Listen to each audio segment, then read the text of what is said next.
Vamos falar de coisas da semana ou próximas aí, que foi a invasão que teve no lance da vacinação lá, né? Nossa, tá tenso. Vocês estão É por uma dentro? história que ainda está se Qual é o desenvolvendo. contexto aí? O que rolou?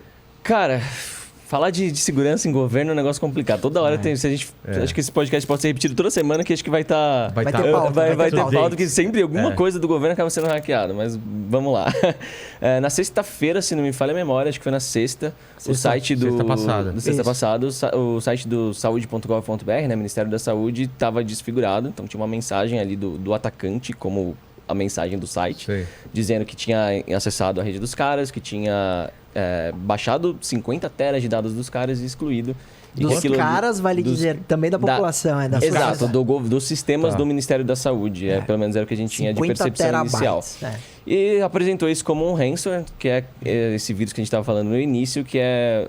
Na verdade, não vou nem dizer que é um vírus, mas a atividade de você sequestrar dados. Eu entro na sua Até porque rede... o vírus é o WannaCry, né? Um deles. Um deles, mas o ransomware é uma categoria que a gente usa... causou confusão nesse caso, porque a gente está mais acostumado a ler a notícia ransomware e associar a um vírus que entra no seu computador, criptografa tudo e fala: você quer restaurar suas operações, suas atividades, seus arquivos? Me paga tanto. E aí eu te dou a chave.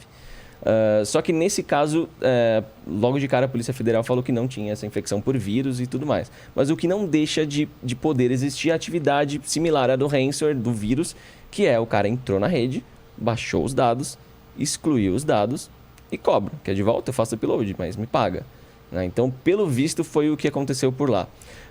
É muito difícil seguir entendendo o que acontece em invasões do governo, porque as declarações é um puzzle game. Assim. Isso é interessante. Vem o ministro e fala um negócio, fala o quê? Aí vem a polícia e fala Eles Não, estão não- mentindo ou não, eles não não. sabem? Eu acho que... Nem sai um relatório oficial. Se você perguntar hoje pra gente o que aconteceu de fato, a gente vai responder com base nas notícias e na fala do ministro, da polícia. Mas não tem nenhum relatório de auditoria, etc., que seja conclusivo para nos dar base a analisar. Olhando de fora, eu que faço essas análises no dia a dia, porque a galera me pede bastante, tem alguns sinais que a gente consegue entender do ponto de vista técnico o que está acontecendo ali. Basicamente, quando você tem um nome, né, um domínio, tipo saúde.gov.br, ele tem que apontar esse nome para o servidor que vai processar para o ambiente que vai processar esse site. O que a gente viu durante a mensagem do atacante é que ele estava apontando para um outro lugar. Então, o atacante conseguiu entrar no sistema que faz esses apontamentos e tirou o apontamento padrão e correto do site para um outro servidor, para passar a apontar para um servidor dele, onde ele colocava essa mensagem dele. Redirecionou o acesso, né? E aí a gente começa a ver, cara, beleza, mas como ele conseguiu ter esse acesso, né? E existe um contrato do governo federal, se não me engano, é via Embratel, mas eles usam a nuvem... Amazon. Amazon via Embratel, isso né? mesmo. E eles usam a nuvem da Amazon e a gente viu que como é a Amazon que controla, né, que tem esse serviço de apontamento e esse serviço continuou sendo executado pela Amazon e o cara conseguiu mexer, a conclusão vindo de fora que a gente tem o cara ganhou acesso a esse ambiente da Amazon usado pelo governo. E que tem N outros servidores de outras entidades do governo lá também. Então, a minha análise com esses sinais que eu tenho de fora o cara realmente ganhou acesso à conta da Amazon e conseguiu mudar essa configuração de nome, né, de apontamento. Outra coisa que deu para constatar e que, a meu ver, é bastante crítico, né, bastante grave, é que o apontamento do servidor de e-mail do saúde.gov.br, durante esse estágio que ele ficou desfigurado, ele foi apontado para um outro servidor de e-mail.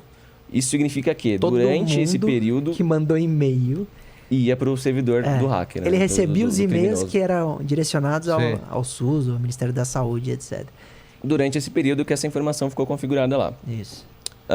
Bom, aí assim, o cara realmente baixou os dados, criptografou, excluiu? A gente não tem como saber. Né? O que a gente sabe é que até agora está fora do ar o serviço. E a gente não sabe quem vacinou, esses dados de quem vacinou, quem esse é um vacinou. problemão. Estão lá no meio.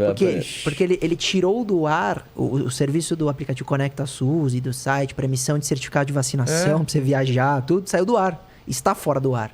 Porque com a invasão e essa alteração, ele conseguiu também derrubar esse sistema. Então, também a situação só do acesso aos dados já seria horrível, preocupante. Agora, ele ainda conseguiu atrapalhar sistemas Assim, a gente imprescindível. tem uma prova, né? A gente tem um sinal muito forte de que, de fato, ele ganhou acesso nesse ambiente da Amazon, mas a gente não sabe qual é o nível de permissão que ele tem ali dentro. Perfeito. Se ele tem um acesso administrativo, ele pode fazer o que ele bem entender. Pode entrar nas máquinas, nos backups, dos servidores de banco de dados, pode realmente fazer tudo. Baixar os dados. Isso vai depender do nível de acesso que ele ganhou ali dentro, né? E teve um jornalista, o Paião, do Tecmundo, que ele tá em contato com esse grupo, né? Que fez essa invasão. E eles mandaram uma print de uma tela da Amazon provando, a gente tem acesso na tela da Amazon. E mandou uma print da tela de pagamento que mostra várias entidades que estavam ali dentro.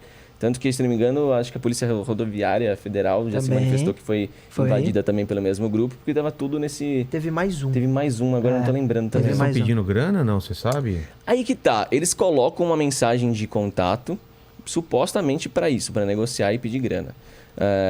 Pelo contato que eles têm feito com jornalistas, eles se identificam como não sendo brasileiros, parece que é colombiana, não me lembro agora exatamente a composição do grupo.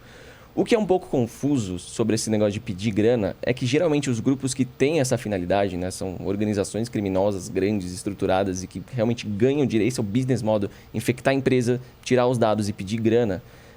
Eles são organizações grandes e conhecidas, porque eles dependem da reputação deles para fazer essa cobrança. Porque senão ele criptografa. Fala, paga aí para devolver. E não devolve? Não, 2 milhas, mas aí, qual a garantia? Isso, Tipo, tem garantia. Aí fala, todas essas outras empresas que eu já invadi, já pagaram e receberam bonitinho. Então eles têm uma reputação no mercado. Tem o folder, o currículo. Exatamente. Olha meu folder aqui, eu já invadi, ó. Microsoft. Aqui, Exatamente. Mas o que dizem, pelo menos, aí pelo que eu vi de manifestações do governo, é que existe um backup que eles estão restaurando, mas pelo menos, eu não cheguei a testar hoje, mas pelo menos ontem continuava fora do ar. Deve ser super atualizado, mas pelo menos... Vamos ver o que vai se perder aí no meio. Lições. O governo é vulnerável do ponto de vista de cibersegurança. Todos os órgãos do governo.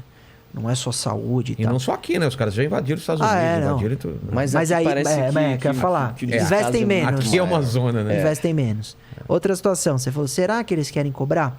Eu tenho uma ressalva, porque fazer o poder público gastar com esses criminosos não é um cenário simples. Paga lá. É dinheiro público. É imposto. Para você gastar dinheiro público, você tem que fazer licitação. Não dá para fazer licitação de extorsão de um grupo criminoso. Então, se houver... Não é muito inteligente dos caras, então, né? Porque... Se essa for a... Mas quando eles criptografaram o STJ, o Superior Tribunal de Justiça, foi ransomware e houve pedido de pagamento. E aí o STJ falou, não, a gente conseguiu recuperar por backup, etc. Não pagaram, então. Ninguém sabe. Esse é a situação. o ponto. Porque se o governo pagar, dificilmente eles vão dizer avisar. que O problema isso. é que da onde sai esse dinheiro de verba pública. Então, não é o ataque mais inteligente, o ataque criptográfico de ransomware, etc., para instituições como governo, prefeitura e etc. Porque a orientação vai ser sempre, não pode pagar porque o dinheiro é público. Pelas vias tradicionais, esse é o ponto. Porque se você opta por não pagar e você não tem um backup, você vai ter que vir a público e falar, olha, eu sou o prefeito. Então, a gente não tinha nenhuma organização tecnológica, não tínhamos o backup que é o básico e a gente vai ter esse de impacto. Então, a sua imagem, né, de figura de político vai ser comprometida. Então, ela tem essa crise aí. Eu concordo. Aí, por vias tradicionais, eu concordo totalmente com você que é inviável para os caras.